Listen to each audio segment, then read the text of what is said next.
अस्सलाम वालेकुम। Lecture 68 cap 5 का स्टार्ट हो गया जी। आज एक शॉर्ट क्लास होगी आपकी। मुबारक हो आप लोगों को। 1 घंटा 20 मिनट हम पढ़ेंगे इंशाल्लाह से, ठीक है। तो 40 मिनट्स के बाद आपने पार्ट 2 शुरू कर देना, ठीक है। अल्लाह करे ना पढ़ लीजिए। असल में बच्चों की कमी की वजह से नहीं है, आज मेरी कुछ तबीयत ज़्यादा ख़राब है, लेकिन पढ़ाते पढ़ाते सही भी हो जाती होती है कभी कभी। वो होगी तो फिर पढ़ते जाएंगे, ठीक है। अच्छा जी, आपको ये क्वेश्चन होमवर्क में दिया था, उम्मीद है आप लोगों ने ट्राई किया होगा। कह नहीं किया? ईदों बाद किया? चले। अच्छा जी, रिक्वायरमेंट थी रिवाइज्ड अमाउंट्स निकालनी है प्रॉफिट बिफोर टैक्स की, टोटल एसेट की, टोटल लायबिलिटीज की, ठीक है। फराज जो है वो फाइनेंस मैनेजर था ग्लेडिएटर का, और अभी वो लंबी छुट्टी के बाद वापस आया था, तो उसको अगलों ने ड्राफ्ट फाइनेंशियल स्टेटमेंट दे दी, पकड़ा दी कि लो जी बन गई हैं जी, ठीक है। सॉल्व भी फिगर्स इसमें नज़र आ रही थी। फिर उसने जब रिव्यू किया तो उसको नज़र आया कि 30 जून 17 जो कि हमारे साल का एंड है, उस पर डिसमेंटलिंग कॉस्ट जो है वो 30 से 40 पे चली गई है, और फेयर वैल्यू 112 मिलियन पे चली गई है नेट ऑफ डिसमेंटलिंग कॉस्ट, ठीक है। कोई अकाउंटिंग एंट्रीज नहीं की उसने इस रिस्पेक्ट में इन्होंने, ठीक है। ना तो डिसमेंटलिंग की लायबिलिटी को उन्होंने छेड़ा, ना रिवैल्यूएशन किया उन्होंने। अब ये तो मसला है ही, ये तो करेंगे ही, ठीक है। वो कह रहा है रिवाइज अमाउंट्स निकालो after incorporating impact of above adjustment if any. तो अगर हम ये एडजस्टमेंट करते हैं तो क्या इम्पैक्ट आता है, इन फिगर से बताओ, बता देंगे। प्लांट की यूजफुल लाइफ थी 5 साल, जब वो 1 जुलाई 15 को परचेज किया गया था। कैरिंग वैल्यू इस प्लांट की 135.4 है। 30 जून 17 की भी डेप्शन हो चुकी है 4 जिसमें से, ठीक है जी, बेहतरीन हो गया। और 3.15 जो है वो क्या चीज़ है, सरप्लस, रिवैल्यूएशन सरप्लस है, ठीक है जी, ये तो बेहतरीन हो गया काम। अब प्रोविजन कितनी है वो उसने हमें नहीं बताई, लेकिन अगेन हम वही तरतीब पे चलेंगे। 30 जून 17 पे जो हो रहा है ना, वो 30 जून 17 पे पहले पहुंच लें फिर देखेंगे,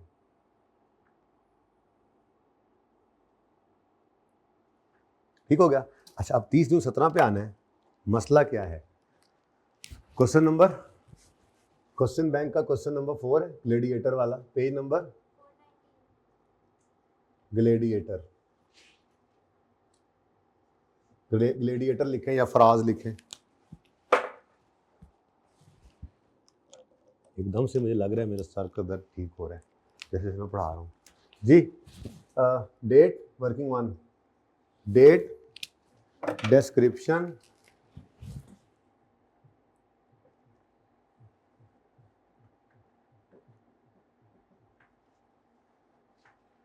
भाई कोई मार्कर नहीं काम का नजर आ रहा है यार, मेरे को कोई एक आधा तो अच्छा दे दे मार्कर। डिस्क्रिप्शन, उसके बाद एसेट का क्या नाम है, प्लांट, प्लांट रिवैल्यूएशन सरप्लस, क्योंकि रिवैल्यूएशन मॉडल है ना, प्रॉफिट एंड लॉस और प्रोविजन। कब खरीदा था एसेट? 1 जुलाई 15 पे। पता नहीं क्या कॉस्ट थी, बताया नहीं उसने, लेकिन 30 जून 2017 पर उसने हमें बुक वैल्यू बता दी।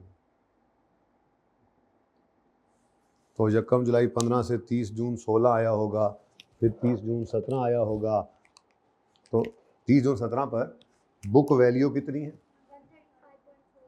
135.4। क्या चला आया मुझे नहीं पता, इस वक्त क्या है वो मुझे पता है। तो ये जनाब हमें फिगर गिवन थी, ये पता लगाना था बस कि खड़े कहाँ पे। साथ ही उसने, अब ये पढ़ो जरा, plant had a useful life of 5 साल when it was purchased, original life on 1 July 15। The carrying value of plant and related revaluation surplus included in financial statements was 135.4, अभी ब्रैकेट ना पढ़ो, और 3.15, तो 135.4 और 3.15।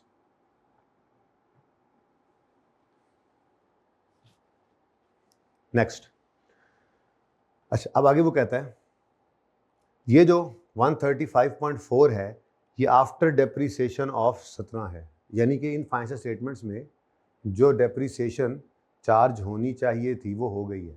अच्छा, वैसे आपस की बात है, रीवैल्यूएशन ईयर एंड पे हो रही है, तो अगर रीवैल्यूएशन ईयर एंड पर हो रही है तो डेप्रीसिएशन तो पुराने वाली ही कॉस्ट पर चार्ज होनी थी, जो कि सही हो गई है, और 17 वाले साल में अब दोबारा डेप्रीशिएट, तो इसलिए टेंशन नहीं है। अच्छा, अगली बात, और 30/17 पर 3.15 जो है ये after transferring incremented डेप्शन for the year 17 है। ये भी अच्छी बात है, ये भी होनी चाहिए थी। ये जो चीज़ें यहाँ से माइनस होनी चाहिए थी वो माइनस हो चुकी हैं और हम रीवैल्यूएशन के दिन आ चुके हुए हैं। हमें नहीं पता कि कहाँ से कहानी चली थी, पिछले साल रीवैल्यू हुआ था तो पिछले साल कितना सरप्लस आया था, हमें ज़रूरत भी नहीं है इसकी। अगर हमें ये फिगर्स चाहिए होती, एक्सट्रैक्ट्स बना रहे थे लेट से, तो हमें खुद शायद निकालनी पड़ती, तो फिर हमें मसला पड़ना था, लेकिन वो भी मसला कोई नहीं है, हम रिमेनिंग लाइफ वगैरह निकालते, बहरहाल डेटा उस हिसाब से दिया होता, फिलहाल हमें कोई ज़रूरत नहीं। अच्छा, उसके बाद प्रोविजन के बारे में उसने कुछ नहीं बताया, तो कोई बात नहीं, ये तो हम निकालते ही क्लोजिंग होते हैं, ठीक है। वही तरतीब कि हमने जो तरतीब रखी थी सारे सवालों में, इसीलिए कि हर सवाल हमारा ऐसे हो जाता था। तो उसने क्या कहा है, 30 जून 17 पर, ये बात भी देख लो कि कोई जर्नल एंट्री, कोई अकाउंटिंग एंट्री नहीं हुई इन दोनों चीज़ों की, ठीक है। अच्छा, अब हुआ क्या था, dismantling cost relating to plant has been increase from initial estimate of 30 million to, भाई पहले 30 मिलियन वाली जगह, इस दिन 30 जून 17 पे पहले पुराने वाली लेकर तो आए, याद नहीं 30 जून 17 पे पहुंचते थे, तो 30 जून 17 पे पहुंचे तो सही पहले, ठीक है।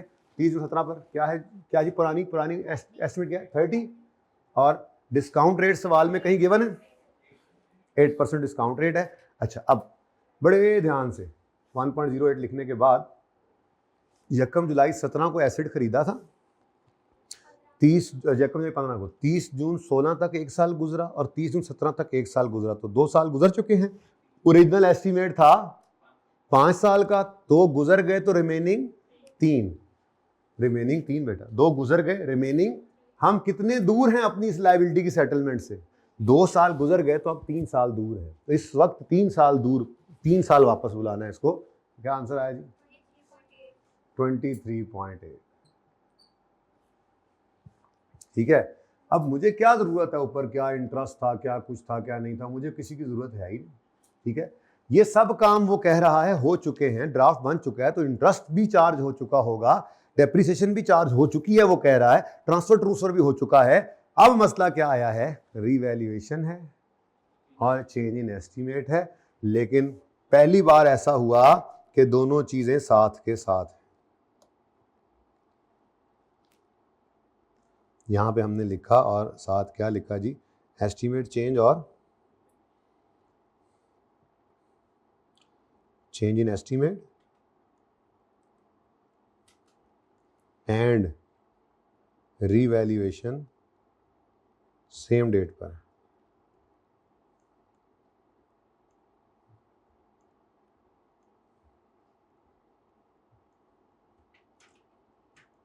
ठीक है जी, तो चेंज इन एस्टीमेट और रीवैल्यूएशन सेम डेट पर है। अब मसला आ गया, पहले क्या करें, तो देखें, अगर एस्टीमेट चेंज, देखो ना सादा सी बात है, थोड़ा सा पुरानी बात करें तो अगर एस्टीमेट चेंज हो जाता था तो हम पहले एस्टीमेट नए वाला लगा के फिर वहाँ पर आते थे और फिर एसेट को रीवैल्यू करते होते थे। खैर ये तो ऐसा है नहीं, ठीक है, मतलब ये तो दूसरा एस्टीमेट चेंज है, लेकिन आप फिलहाल लिख लें इसके अंदर भी कि आप अगर वैसे मैंने यहाँ पे चैप्टर में लिखा भी होगा कहीं पे, ये तो पास पेपर है, बहुत दूर है, इसने भी भाग जाना है, मैं नया ओपन कर लेता हूँ। इफ्रिक 1 में इंशाल्लाह लिखा होगा, बहरहाल आप लिखे तो सही ना तब तक। अगर एस्टीमेट चेंज और रीवैल्यूएशन सेम डे पर आ जाए तो पहले चेंज इन एस्टीमेट और फिर रीवैल्यूएशन करेंगे, ये लिखा हुआ है किताब में, मैं बस वो ढूंढना चाह रहा हूँ। ये देखो, आपकी बुक्स आपके पास नहीं है मादरत, लेकिन बुक्स का 356 पेज जो है, जिसमें मैंने आपको ये थ्योरी पढ़ानी है, इफ्रिक 1 की थ्योरी पढ़ेंगे हम इंशाल्लाह, ठीक है। तो उसमें क्या लिखा हुआ है, देखो, जैसे पहला पॉइंट है, if question if in question present value is given then convert it in future value before starting the question. हमने क्वेश्चन 4 में यही किया था।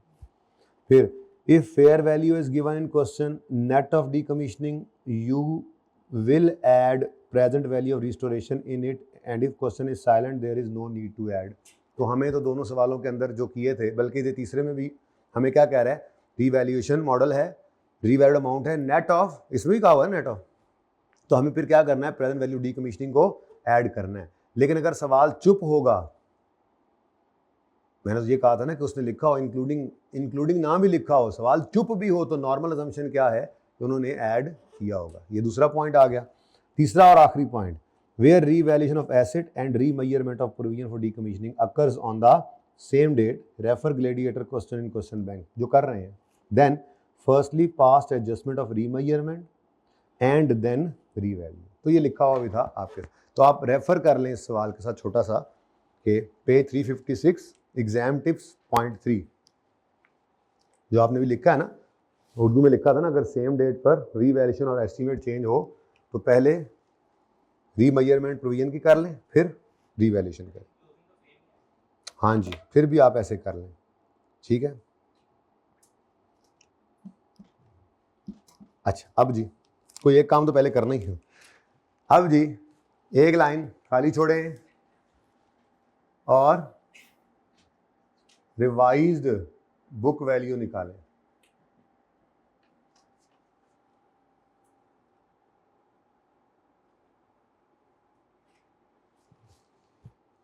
Revised book value, estimate of dismantling has been changed,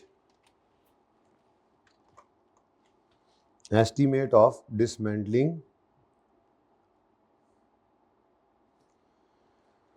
has been, किथे गया ये, cost of dismantling relating to plant has increased from initial estimate of 30 to 40, तो by 40 नहीं कहा उसने, 240 का, मतलब 40 हो गई है, तो ये 40 हो गया। बाकी कुछ तो उसने कहा नहीं कि चेंज होना है, तो ये सेम रहा, ये भी सेम रहा। आंसर क्या आ गया, 31.8। अच्छा, अब ये जो बैलेंसिंग फिगर आया है, ये जो बैलेंसिंग फिगर है कितनी है, 8। ये 8 रुपीज का जो डिफरेंस आया है, इसने पक्की बात क्या है, इसको नहीं छेड़ना। अभी कल वाला सवाल हमने किया पास पेपर 17, उसमें कॉस्ट मॉडल था तो प्रोविजन के चेंज ने जाके हिट किया था एसेट को, लेकिन रीवैल्यूएशन मॉडल में प्रोविजन का चेंज एसेट को चेंज नहीं करता, ठीक है। अब ये प्रोविजन बढ़ रही है तो खुशियां चढ़ेंगी आपको, गम की बात है। प्रोविजन बढ़ रही है तो गम है, गम है तो उसने देखना है पहले को खुशियां पड़ी हैं, तो पहले वो उन खुशियों को खा जाएगा, और फिर भी जो गम बच जाएगा वो चला जाएगा प्रॉफिट एंड लॉस। और इसको हमने क्या कहा था जी, ये हमारा चेंज इन एस्टीमेट है। अच्छा, इसके पीछे पता है लॉजिक क्या है, देखो उसने क्या कहा है आपको कि fair value net of restoration cost, तो आपको नेट ऑफ रिस्टोरेशन कॉस्ट वाली फिगर में रिस्टोरेशन की प्रेजेंट वैल्यू तो ऐड करनी है। अब रिस्टोरेशन की प्रेजेंट वैल्यू तो पुरानी वाली पड़ी है, तो रीमेजर करके नई वाली डालनी पड़नी होती है, वरना फेयर वैल्यू के अंदर वो ऐड नहीं होगी। इसलिए बस आपको एज अ रूल बता दिया, याद रख लें, अगर सेम डे पर आ जाए तो पहले क्या कर लेना, एस्टीमेट चेंज, फिर रीवैल्यूएशन। उससे फ़ायदा क्या होगा, ये नई वाली फिगर आपके पास आ गई है जी। रिवाइज बुक वैल्यू एसिड की तो अपनी जगह पर ही है, यहाँ पर कुछ नहीं बचा, और लॉस आ रहा है नज़र 4.85। अब अगला काम क्या है, इसी दिन fair value of plant assess की गई है 112 मिलियन पे। तो ये क्या है जी, ये फेयर वैल्यू यानी रीवैल्यूड अमाउंट है, लेकिन इसके आगे क्या कह रहा है, नेट ऑफ डिसमेंटलिंग कॉस्ट है। तो हमने एक लाइन फिर छोड़ दी, और अब हमने क्या लिखना है जी, रीवैल्यूड अमाउंट। और कितनी सवाल ने दी है, 112 सवाल ने दी है। और अब इधर देखो जरा, हमारी प्रोविजन फॉर डी कमीशनिंग में कोई चेंज नहीं आ सकता, चाहे सरप्लस हो चाहे लॉस हो। अगर रीवैल्यूएशन हुई है तो उसके चेंज ने इधर कभी भी हिट नहीं करना। तो पहले उठाकर लिख लिया करो इसको, यहाँ 31.8 कुछ भी चेंज नहीं हुआ, ठीक है। 31.8 क्या है, present value of dismantling cost है, तो ये आपने जाके यहाँ पे ऐड कर जी 143.8। तो अब देखते हैं क्या हुआ जी, सरप्लस आया लॉस आया, कितना 8.4 का सरप्लस आ गया, मतलब खुशी है। इधर मैंने पहले डैश लगा दी, इस खुशी ने इधर नहीं जाके छेड़ना। रीवैल्यूएशन मॉडल में एस्टीमेट चेंज एसेट को नहीं कुछ कहता और रीवैल्यूएशन प्रोविजन को कुछ नहीं कहता, ठीक है। अब ये खुशियाँ आई, इन्होंने पहले देखा गम पड़े हैं तो पहले उन गमों को ख़त्म कर दिया, फिर भी खुशियाँ बच गई, तो ये खुशियों को जाकर आपने सरप्लस में लिख लिया और ये हो गया 0 और ये 3.55 नजर आ रहा है। ले जनाब,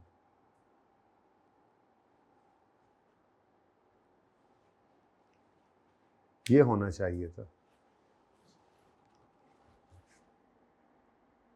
यानी अगर हम ये दोनों स्टेप्स कर लें इनकॉर्पोरेट, तो हमारे एसेट, हमारी प्रोविजन, सरप्लस वगैरह यहाँ पे स्टैंड कर रहे होंगे, ठीक है। अच्छा, अब फिगर्स हैं 125, 142 और 1420 सॉरी और 925, तो अनएडजस्टेड फिगर्स है। उसने हमसे आज क्या कहा है, चेंज बताओ, नहीं उसने हमें कहा है रिवाइज फिगर्स बताओ। तो अनएडजस्टेड फिगर्स, अनएडजस्टेड फिगर्स कितनी है जी, अमाउंट्स गिवन है जी, profit before tax rupees in million है, ऊपर लिख लेना यार आप पीबीटी, फिर टोटल एसेट्स और फिर टोटल लायबिलिटीज, ठीक है जी। अब अनएडजस्टेड फिगर्स हैं 125, 1420 और 925। अब देखो भाई, वो क्या कहता है, भाईजान ने आके ड्राफ्ट देखा, review, while reviewing draft financial statements, जब ड्राफ्ट रिव्यू कर रहा था तो डिसमेंटलिंग की कॉस्ट और फेयर वैल्यू, इनकी कोई एंट्रीज, ठीक है। अच्छा, ओरिजिनल रॉन्ग रेक्टिफाइंग कर दूं,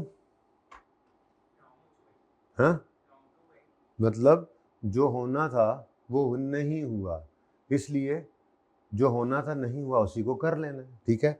अब ये जो आपने करना है, इसके करने से असर क्या पड़ेगा, चले मैं कहता हूँ कर ही लेते हैं, ठीक है। दो एंट्रीज ही है ना, जरा ऐसे ही मैं कह रहा हूँ ओरिजिनल एंट्रीज,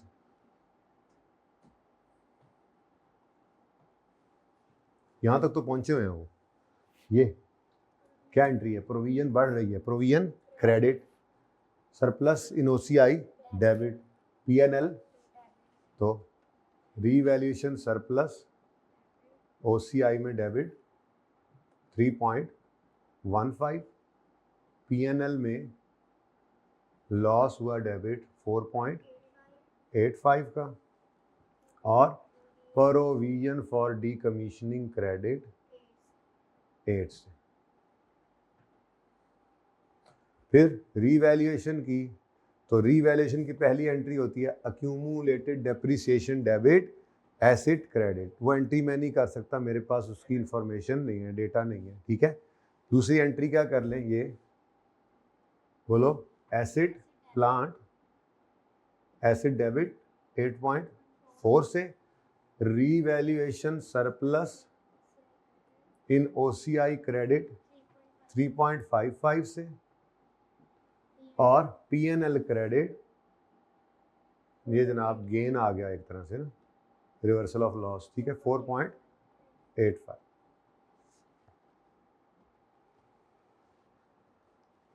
अब रॉन्ग क्या हुआ है? What has been done by accountant? Nothing has been done by accountant.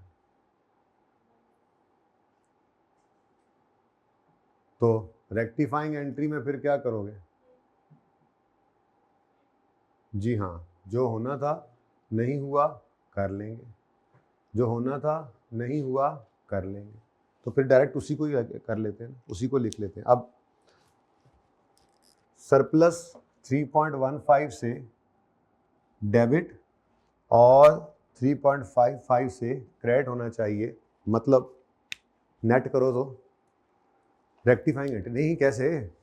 3.15 से डेबिट होना चाहिए, 3.55 से क्रेडिट होना चाहिए, तो नेट करके देखो कितने से क्रेडिट बन रहा है। मैं रेक्टिफाइंग एंट्री कर रहा हूँ, रीवैल्यूएशन सरप्लस इन OCI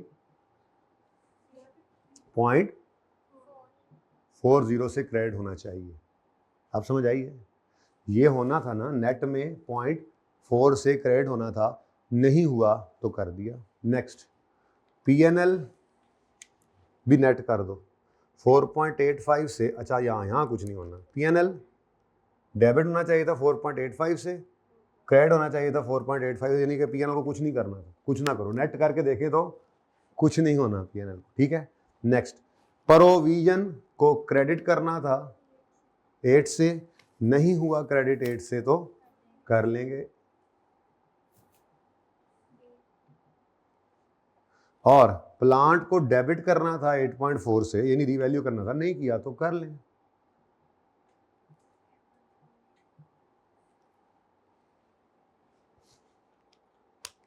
ठीक है जी। अब ये असरात इधर डाल दें, फिर अब एंट्री कर ही लिया तो ये असरात डालें इधर। प्लांट बढ़ रहा है, यानी एसिड्स बढ़ रहे हैं, कितने से? अच्छा ये तो एंट्री करके आपने किया ना, ये तो 1 मिनट में कर लेंगे आप 8.4। और प्रोविजन ये तो वैसे ही OCI में जाता है। मैं कहता हूँ ज़रा ये भी एंट्री ना देखें, डायरेक्ट करते हैं यहाँ से। करें? कर ले, देख लो।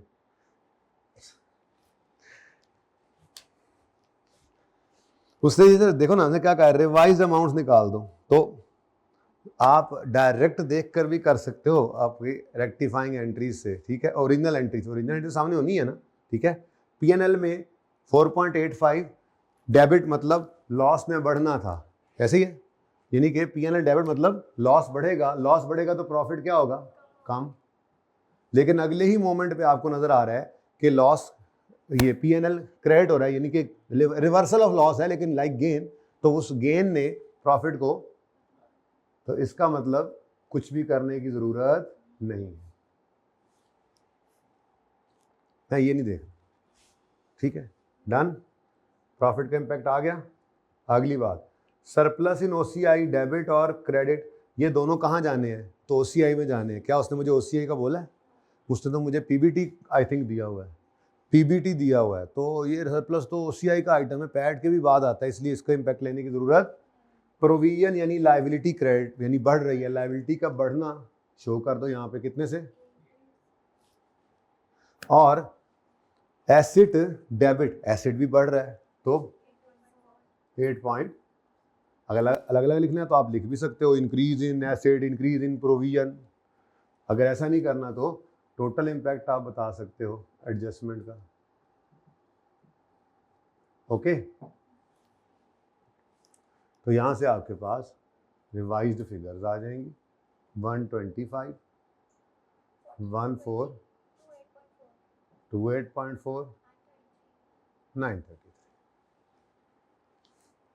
एंट्रीज देखना है तो एंट्रीज तो वैसे ही बता रही थी आपको 1 मिनट में, एंट्री से देखना है। अगर एंट्री कर ली है तो मैंने कल वाले सवाल में कहा था ना, जनरल एंट्री कर लेना, की थी।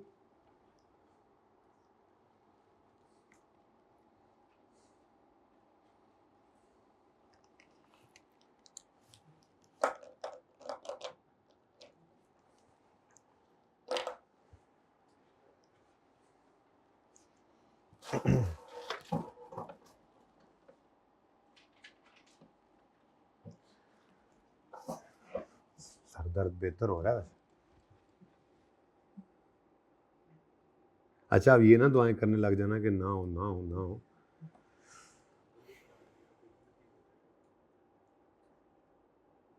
नहीं यार, छुट्टी मनाएंगे, यशी मारेंगे, क्या हो गया?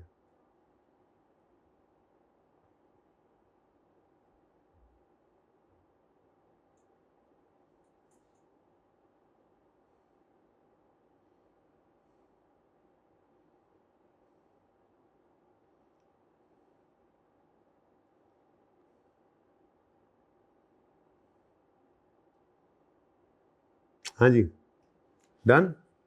अच्छा, इसके अंदर आपने जर्नल एंट्रीज की थी जी, होना क्या चाहिए था, तो मैंने डायरेक्ट कर लिया था ना, होना क्या चाहिए था, ये सिर्फ 2019 की कहानी है ना, यहाँ से शुरू हो रही है, ठीक है। तो मैं कहता हूँ जी होना ये चाहिए था कि आपका प्लान डेबिट होता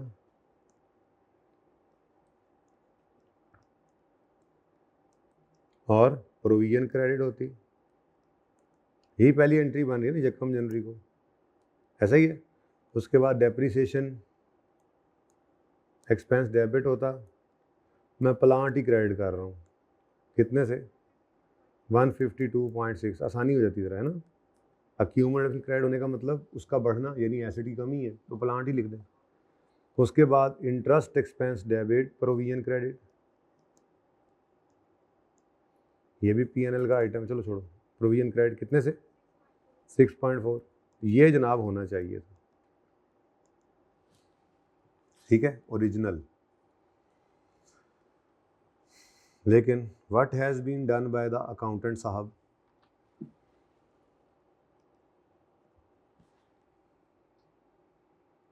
जी, done by accountant,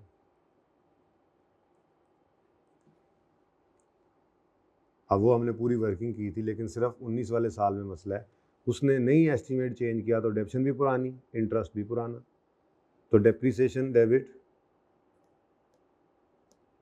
plant credit कितने से किया उसने 147.6 से, और interest expense debit provision credit कितने से 3.6 से।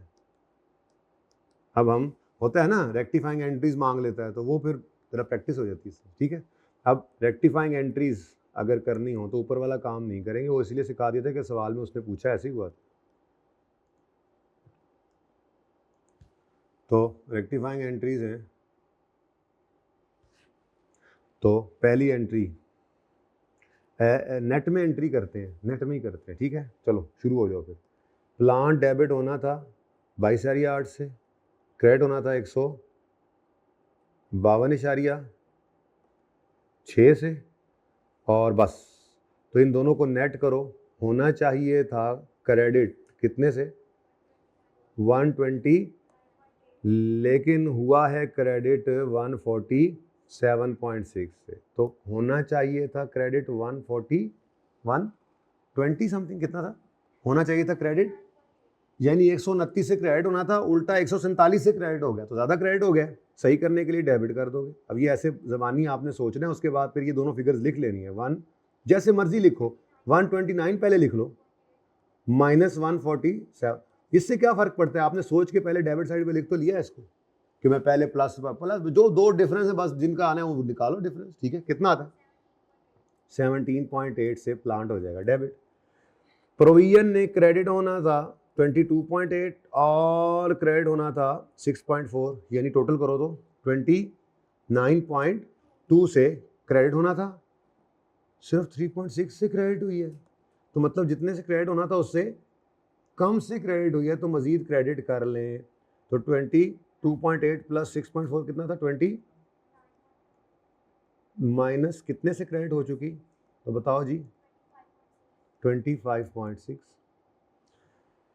उसके बाद मैं तो कहता हूँ उसने क्या कहा था, प्रॉफिट पे इम्पैक्ट लेने का कहा था ना, चेंज इन प्रॉफिट है, तो बस आप फिर इन सब के साथ पीएनएल लिख लो ना, ये सब पीएनएल के आइटम्स ही तो हैं।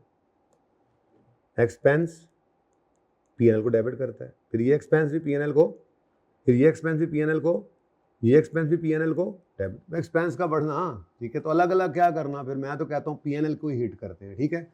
पीएनएल को डेबिट होना चाहिए था 152 से, और 6.4 कितना बनता है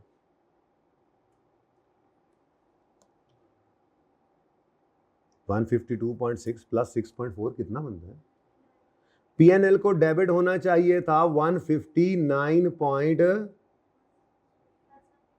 है, चलो अब 0 लिख दूं, पॉइंट लिखा मैंने, इतने से डेबिट होना चाहिए था, लेकिन पीएनएल डेबिट हुआ है 147.6 प्लस 3.6 कितने से सिर्फ, तो ज़्यादा डेबिट होना चाहिए था, कम हुआ है 150, 2 पॉइंट बताएंगे 147.6 प्लस 3.6 कितना बनता है?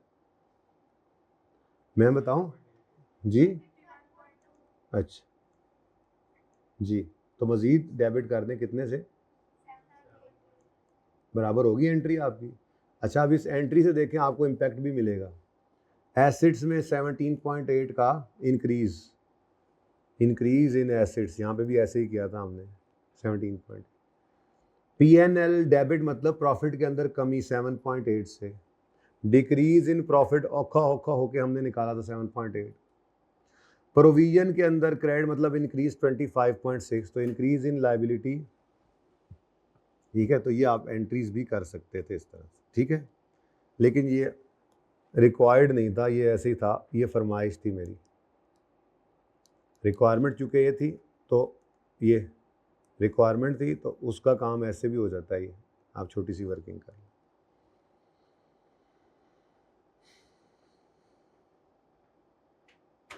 ठीक है, चलें। अच्छा जी, अब आ जाए ज़रा IFRS 9 IFRS 8 के MCQ को ख़त्म करते हैं, फिर बस छुट्टी करते हैं। कहाँ पे पहुँचे थे हम सर? 18 हो गए थे। ओह, एक सवाल भी रहता है IS 12 रोज़ वाला, ये सवाल यहीं पे पूरा कर लेते हैं।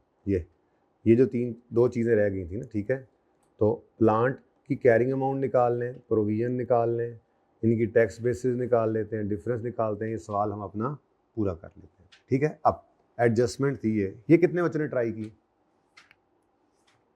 भूल गए थे? अच्छा चलो, कोई बात नहीं, मुश्किल नहीं लगी इसलिए। अब उस वक्त तो ऐसे छोड़ के भागे थे जैसे पता नहीं इसमें कौन सा एटम बम फिट है इस एडजस्टमेंट के अंदर। याद है जब कर रहे थे IS 12? मजबूरी थी ना बेटा, इतनी लंबी चौड़ी कहानी, फिर ये समझाना, वो प्रोविजन, हर चीज़ मौके पे ही होती है। अच्छा, ये अभी भी जल्दी हो गया सपनी के तौर पे, वरना तो ये मतलब जाके होना था कहीं फाइनल अकाउंट्स, ये कंसोलिडेशन के बाद हम ये शुरू कर देते हैं IS 1037, तो महीना बाद कहीं जाके ये होना था टॉप, उसमें भी 5-7 दिन गुजर जाने थे जब तब, ठीक है जी। भाई पार्ट 2 शुरू कर लें, आँख खुल जाए अगर आपकी।